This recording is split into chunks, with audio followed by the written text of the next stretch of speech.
In the year of my grandfather's birth, 1869, Ulysses S. Grant became president, and General Nathan Bedford Forrest, CSA, resigned as Grand Wizard and dissolved the recently formed invisible empire of the Ku Klux Klan, 50 miles south of my grandfather's birthplace in Tennessee.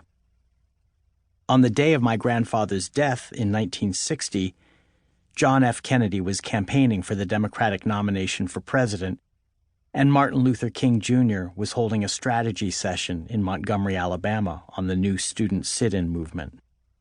The year 1869 is almost as close to 1776 as to 1960.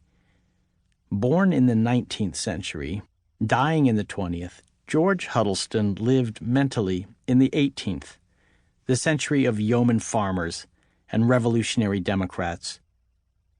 His congressional career stretched from 1915 to 1937, and his views won him, at various turns, the labels Bolshevik, Socialist, Liberal, and finally the conservative gentleman from Birmingham, Alabama, and the darling of Wall Street.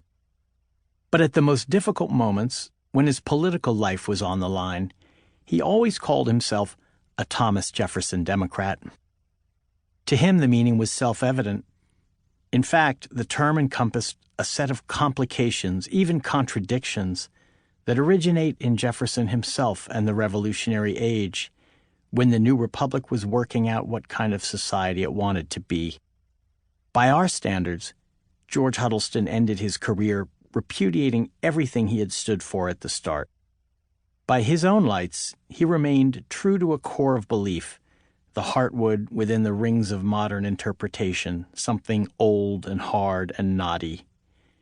He believed in the right and ability of ordinary people to run their own lives, and he distrusted any concentration of wealth or power that threatened to take that right away. This core sustained him until the age moved on, and then it brought him to grief, public defeat added to private misery, leaving him with not much more than his fierce pride.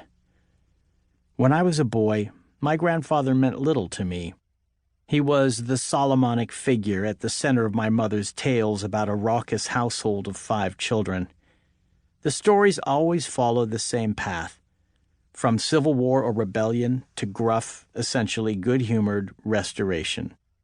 These were comedies, and to me their moral was that a big family with lots of children and dogs was happier than my own. The dogs made a far deeper impression on me than my grandfather, especially the heroic Great Dane, Duke, whom a cop shot through the neck as the dog chased a bicycle. Duke survived, but the cop, whose bullet just missed hitting my mother, was suspended from the force on orders of Representative Huddleston. He was the unquestioned authority who only had to utter a name to quiet the 1,000 petty disputes that broke out daily among his offspring. I knew that he was nearly twice as old as my grandmother when he married at age 48, and 90 when he died, and though he died just 6 months before my birth, I always assumed that he'd been dead for decades. My main impression was that he was old, impossibly old. When I was 13 and my grandmother died, I inherited my grandfather's pocket watch, a pair of Civil War muskets, his infantryman's sword from the Spanish-American War, and a set of brass knuckles, all of which deepened my sense that he and I belonged to different civilizations. A few years ago, I asked my mother if her father's family had owned slaves. She sighed, as if I'd finally raised the subject she'd always dreaded. "Only a dozen," she said, "and not on a cotton plantation, but on a hard-scrabble farm in the bluegrass country of Middle Tennessee, all of them freed by defeat in the Civil War several years before my grandfather was born. Still, slave owners. The stain of the South, even a small one, lay upon us. The news shocked me, though it seemed to implicate her rather than me, as if the sins of the fathers have a statute of limitations at the 3rd generation.